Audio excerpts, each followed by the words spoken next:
Shalom Pak Bambang, saya mau izin bertanya, benarkah Abraham beragama Islam? Mohon pencerahannya. Shalom alaikum bismillahirrahmanirrahim. Nah saudara-saudara, tatkala kita membahas mengenai heboh dari ceramah Profesor Moses Harun, ada 3 hal yang waktu itu saya urai. Yang pertama adalah mengaburkan normativitas dan historisitas agama. Yang kedua, menilai agama orang lain dari perspektif agama Islam. Dan yang ketiga adalah begitu penilaian itu tidak sesuai dengan idealisme yang dibayangkan oleh Islam, maka ada tuduhan pemalsuan. Nah, seperti itu pula ketika banyak ulama, banyak pemikir muslim, meskipun tentu tidak semuanya, memahami kehadiran agama lain. Bagi Islam, dan tentu itu hak setiap orang beragama, memahami bahwa satu-satunya agama yang diridhoi Allah itu Islam. Seperti yang dicatat di dalam Al-Quran, surah Al-Imran ayat 19, Inna dina indalahil Islam. Sesungguhnya agama di sisi Allah adalah Islam. Dan itu tentu benar bagi orang muslim. Tetapi yang salah apabila mengukur agama orang lain yang memiliki sejarah yang berbeda, pandangan teologi yang berbeda, dibayangkan semuanya seperti orang Islam memahami agamanya. Misalnya, apa yang dikatakan oleh Profesor Moses Harun, bahwa bagi orang muslim, Islamisasi sejarah itu maknanya adalah semua tokoh-tokoh sejarah dari Adam sampai zaman kita adalah Islam. Ini opini Islam yang dikutip oleh Profesor Moses Harun. Tetapi faktanya, saudara-saudara, ini yang sebetulnya mau ditunjukkan bagaimana perspektif Islam oleh Profesor Harun. Faktanya bahwa tidak semua tokoh-tokoh spiritual dunia itu menamakan ajarannya pada saat dia hidup. Itu yang penting. Nabi Muhammad membawa agama Islam, dan nama Islam itu sudah ada pada zaman Muhammad. Seperti tadi ayat yang dikutip, Inna dina indalil Islam. Tetapi Yesus tidak seperti itu. Sekalipun Islam membayangkan Yesus tentu seperti Muhammad juga menamakan agamanya Islam. Musa tidak seperti itu. Kita tidak cukup hanya bisa menilai semuanya berdasarkan Islam. Karena apa? Yahudi dan Kristen memiliki perjalanan sejarah yang jauh lebih panjang ketimbang Islam. Karena itu tidak cukup hanya mengemukakan argumentasi teologis benar menurut agama Islam. Tetapi bagaimana harus di cross check dari agama yang kita bahas. Dalam catatan sejarah, seorang yang menamakan ajarannya itu adalah Lao Tzu, seorang pemikir Tiongkok kuno yang hidup tahun 604 sampai tahun 517 sebelum Masehi, yang menamakan agamanya atau ajarannya Tao atau jalan. Yang kedua adalah seorang pemimpin agama Manichaeism.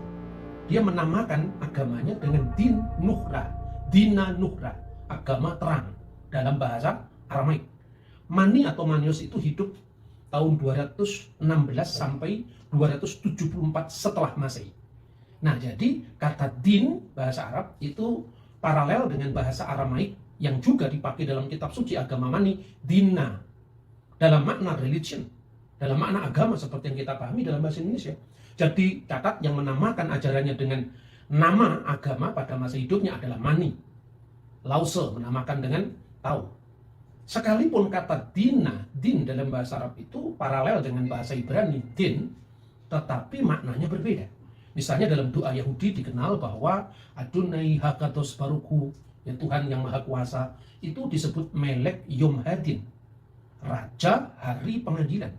Kata ini paralel dengan bahasa Arab dalam doa Al-Fatihah, yaitu Maliki Yaumidin, tetapi maknanya din di sini pengadilan, bukan agama. Nah, ini contoh rumitnya pembahasan ilmu agama-agama dari sudut pandang sejarah. Jadi tidak cukup hanya membaca kitab suci, kemudian sejarah dunia kita teropong menurut kitab suci agama tertentu, tidak bisa seperti itu. Al-Quran menyebutkan misalnya tentang apa dan siapa Ibrahim atau Abraham. Tidaklah Ibrahim itu seorang Yahudi, dan tidak pula dia seorang Nasrani. Maka na Ibrahimu Yahudiyan wala Nasraniyan, walakin kana hanifan musliman wa makana minal musyrikin. Bukan pula dia Nasrani, tetapi seorang Hanif yang Muslim, dan dia tidak termasuk dari golongan politeis penyembah berhala. Jadi perhatikan, apa yang dikatakan Al-Quran itu benar 1000%, bukan hanya 100%. Ibrahim itu bukan Yahudi. Jelas karena kata Yahudi itu diambil dari nama cicitnya Ibrahim, yaitu Yehuda. Dan tidak ada orang Yahudi yang menyebut Ibrahim itu seorang Yahudi dalam pengertian agama Yahudi. Begitu juga orang Kristen, tidak ada yang mengatakan Ibrahim itu Kristen, kecuali dalam khotbah-khotbah normatif. Misalnya, jadilah Kristen Abraham, jangan jadi Kristen Lot. Bukan berarti pada zaman Abraham sudah ada agama Kristen. Ketika pendeta bicara seperti itu, artinya jangan kamu menjadi seorang Kristen yang sifatnya seperti Lot, tapi hendaklah kamu menjadi seorang Kristen yang sifatnya seperti Ibrahim. Bukan berarti Pak Pendeta lagi mengajarkan bahwa pada zaman Ibrahim ada agama Kristen. Nah sekarang kalau Ibrahim bukan Yahudi itu pasti, bukan Nasrani, ya lebih pasti lagi. Karena nama Kristen atau Nasrani itu dikaitkan dengan Yesus orang Nazaret atau pengikut Yesus yang adalah Kristus. Itu abad pertama Masehi. Abraham hidup tahun 1900 sebelum Masehi. Tentu tidak mungkin beragama Yahudi dari agama keturunannya atau dari nama dari cicitnya sendiri. Begitu juga Kristen, itu baru abad pertama 1900 tahun setelah Abraham. Nah, kalau Abraham bukan Yahudi, yes, betul. Abraham bukan Nasrani, pasti betul. Apalagi Islam. Nah, pola pikir yang pertama Abraham bukan Yahudi, bukan Nasrani, ini historis. Tapi ketika seorang mengatakan Ibrahim agamanya Islam, itu historis. Karena kalau Yahudi saja bukan, kalau Kristen dari abad pertamanya bukan, apalagi Islam yang lahir dari abad ke-7. Ini pengaburan antara historisitas dan normativitas dari agama tadi. Oke, sekarang bagaimana sesungguhnya jejak-jejak agama Yahudi dan Kristiani dalam catatan sejarah? Saya tidak harus mengutip kitab suci saya, karena Anda kan tidak percaya dengan Alkitab. Saya harus mengutip fakta sejarah yang kita sepakati bersama. Tatkala Anda membaca Quran, yang percaya cuma Islam. Tatkala Anda membaca Bible, yang percaya cuma Kristen dan Yahudi. Untuk perjanjian lama Yahudi, untuk perjanjian lama dan baru Kristen. Mari kita buka catatan sejarah umum. Terlalu banyak data-data sejarah yang sudah dibukukan, antara lain misalnya Loeb Classical Library. Ini memuat catatan-catatan filosof dari abad pertama sebelum Masehi, abad ketiga sebelum Masehi, tulisannya Plato, Aristoteles, Seneca, Pausanias, Flavius Josephus, sejarawan Yahudi, Cornelius Tacitus, sejarawan Romawi, semua tercatat di sini lengkap dengan terjemahan bahasa Inggris. Lalu bagaimana dengan agama Yahudi? Yang pertama-tama, Musa tidak pernah menamakan agamanya. Tetapi jangan ini dijadikan rujukan. Kalau begitu, agamanya Musa Islam malah tidak masuk akal. Kan begitu. Nah, kita melacak dari sejarah Yudaisme sendiri menurut perbandingan dengan fakta-fakta sejarah sekuler. Prasasti pertama dan tertua di luar tentu saja Yahudi dan Kristen, ini catatan sejarah sekuler, yang kita jumpai adalah prasasti Fir'aun Merneptah. Itu hidup tahun 1205 sebelum Masehi. Artinya prasasti itu dikeluarkan. Fir'aun Merneptah ini Fir'aun setelah zaman keluaran. Jadi ini setelah bangsa Israel keluar dari tanah Mesir di bawah pimpinan Nabi Musa dan Harun, diteruskan oleh Yosua, baru ditulis prasasti Merneptah. Anda bisa melihat ini di Museum Nasional Kairo. Yasir il-Fikat Ben Ferat. Israel sudah tidak ada lagi dan anak-anak keturunannya sudah binasa.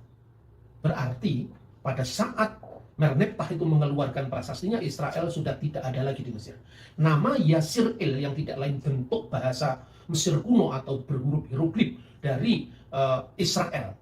Ini membuktikan bahwa Alkitab itu mencatat sejarah yang bersesuaian dengan prasasti yang ditemukan di Mesir kuno ini.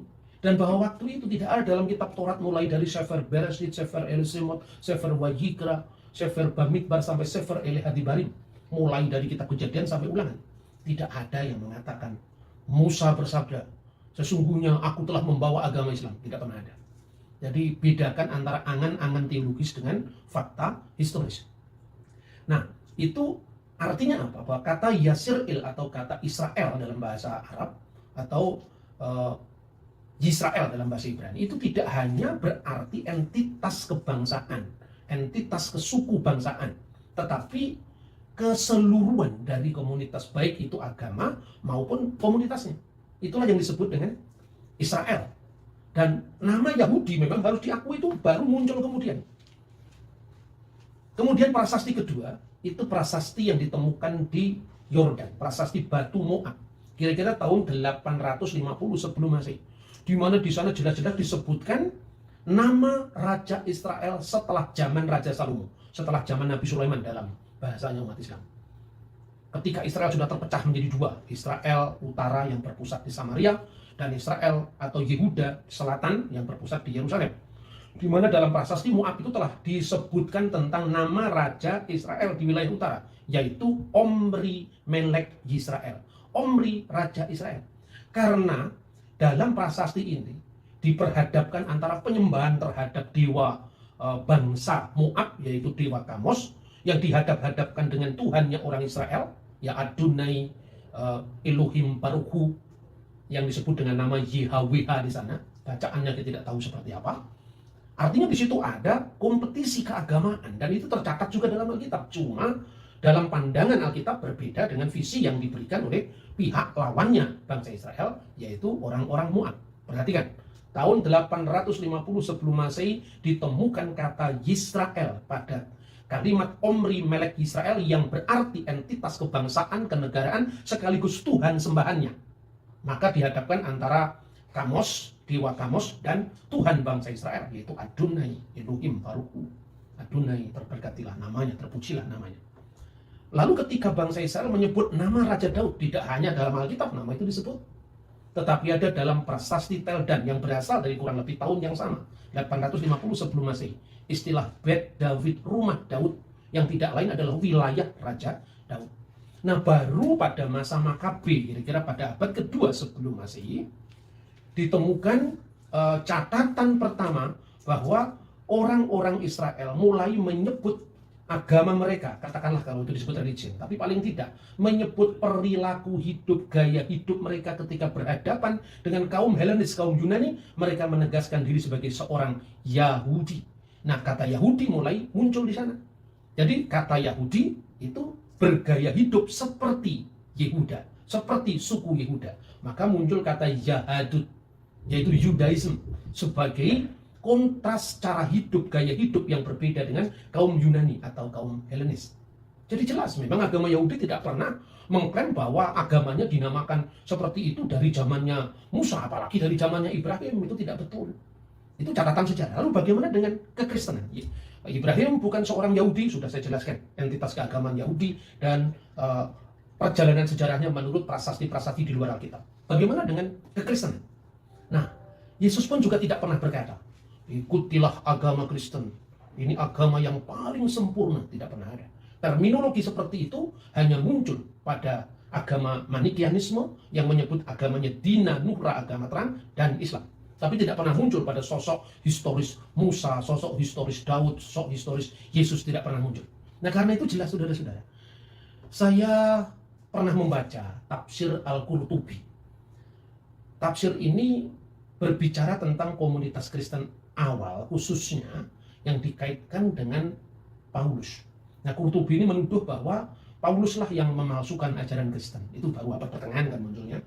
Tetapi karena dalam tafsir-tafsir sebelumnya, Paulus itu sudah terlanjur dijadikan salah satu dari kelompok murid Yesus yang diutus ke Roma, maka Al-Qurtubi menulis ada dua Paulus. Paulus yang pertama, Paulus pengajar Tauhid yang diutus Nabi Isa, dan Paulus kedua adalah Paulus pemalsu ajaran Yesus. Agama Tauhid yang diajarkan oleh Nabi Isa katanya itu bertahan sampai 81 tahun setelah kenaikan Nabi Isa ke langit. Nah, sekarang tinggal dihitung saja kan. Catatan sejarah menurut Talmud Yahudi, menurut Flavius Josephus, menurut Tacitus, banyak ahli-ahli sejarah abad pertama mengatakan bahwa Yesus Kristus itu disalibkan pada masa pemerintahan Kaisar Tiberius di bawah wali negeri yang namanya Pontius Pilatus. Clear jadi sekarang. Jadi kalau di dalam Alkitab memang tercatat bahwa pengikut Yesus untuk pertama kali misalnya disebut Kristen, bahasa aslinya Kristianos dalam Kisah Rasul 11 ayat 26. Ya itu memang fakta sejarah. Begitu juga ketika Kisah Para Rasul misalnya Pasal 24 ayat 5 yang menyebut bahwa Paulus adalah seorang tokoh dari sekte orang Nasrani. Perhatikan. Tiston Nasarayon Airesios. Airesios itu artinya heresi. Jadi tuduhan orang di luar kekristenan bahwa Paulus adalah pemimpin heresi Nasrani. Jadi kata ini muncul memang setelah zamannya Yesus. Tetapi memang Yesus tidak pernah membawa ajaran agama, apalagi agama yang namanya Islam. Ini sungguh pola-pola pikir yang ahistori, tidak bisa dicocokkan dengan sumber sejarah manapun juga. Nah sekarang bagaimana? Paralel dari catatan Alkitab bahwa Paulus disebut sebagai pemimpin sekte Nasrani. Kira-kira pada tahun 90 Masehi, orang-orang Yahudi yang mereaksi penolakan mereka terhadap kekristenan, mereka melakukan sidang atau muktamar atau konsili di kota Yamnia, letaknya dekat Tel Aviv, tahun 90 Masehi. Lalu mereka menambahkan di dalam doa mereka yang dikenal dengan Simoneh Esrei 18 Benedictus 18 berkat. Di dalam 18 berkat itu ditambahkan atau disisipkan yang disebut birkat haminim, birkat bagi orang-orang sesat. Lalu muncul kata nosrim di sana. Ini tahun 90 Masehi. VH nosrim, VH minim, kirega, yefedu, yimehu misefer hakayim, vim sadikim al yiktab. Hendaklah orang-orang nosrim, VH minim, orang-orang sesat yang lain, kirega, yafedu, yimehu misefer hakayim, segera binasa dan namanya terhapus dari Sefer Hakayim, kitab kehidupan, dalam catatan kitab kehidupan, bersama dengan orang-orang yang benar. Vim sedikim al yiktabu, dalam catatan orang-orang yang benar. Itu tahun 90 Masehi. Jadi artinya kalau 33 waktu Yesus disalibkan dan kemudian naik ke surga, katakanlah kalau Islam tidak percaya ke penyaliban, meskipun itu fakta sejarah semua clear, tidak baca kitab pun Yesus disalib, katakanlah kenaikan ke surga tahun 33 ditambah 81 seperti dugaan Al-Qurtubi tadi, berarti ketemu angka tahun 114 Masehi. Baru saat itu ada namanya agama Nasrani. Lah ini tahun 90, fakta sejarah mencatat bahwa muktamar Yahudi di kota Yabne sudah menyebut orang Kristen dalam kutukan mereka yang mereka sebut sebagai orang-orang Nosrim atau Nesarim atau pengikut Yesus dari Nazaret. Nah, satu angka lagi perlu Anda catat. Sebelum tahun 114, 33 plus 81 tadi, Cornelius Tacitus, tahun 95, ini sebelum tahun 114, nama Kristen sudah muncul di sana. Christianos appellabat autor nominis eius Christus tibero imperitate per precurator Pontium Pilatum supplicio advectus erat. Kristen yang asalnya dari nama orang yang disebut Kristus telah disalibkan pada masa Kaisar Tiberius di bawah prokurator kita Pontius Pilatus. Jadi jelas, sebelum tahun 114 menurut hitungan 81 tahun pengikut Nabi Isa dulu masih disebut orang Muslim. Baru setelah itu ada kata Kristen, ini tidak cocok dengan sejarah. Tutuplah Alkitab, tidak usah dibaca Alkitab. Fakta sejarah mencatat Tacitus, seorang sejarawan Romawi, ahli hukum Romawi, begitu juga dokumen Yahudi yang disebut dalam Simoneh Esrei yang menambahkan birkat haminim sudah menyebut kata nosrim sesuai dengan apa yang tercatat di dalam Kisah Rasul 24 ayat 5 dan sudah menyebut kata Christianos, Kristiani, bentuk Latin dari Christianos, Christianus bahasa Latin, Christianos bahasa Yunani. Dalam catatan Tacitus telah disebut di dalam Kisah Rasul 11 ayat 26. Mari kita berpikir secara historis. Karena apa? Fanatisme itu muncul karena orang tidak mengenal pihak lain yang berbeda. Mari kita mengenal agama secara historis. Karena apa? Ya seperti sering saya sampaikan, sejarah yang penuh bukti adalah mitra bagi iman yang penuh bakti. Oke Pak Bambang, penjelasan Anda sangat mencerahkan dan menguatkan iman kami. Terima kasih, Tuhan Yesus memberkati.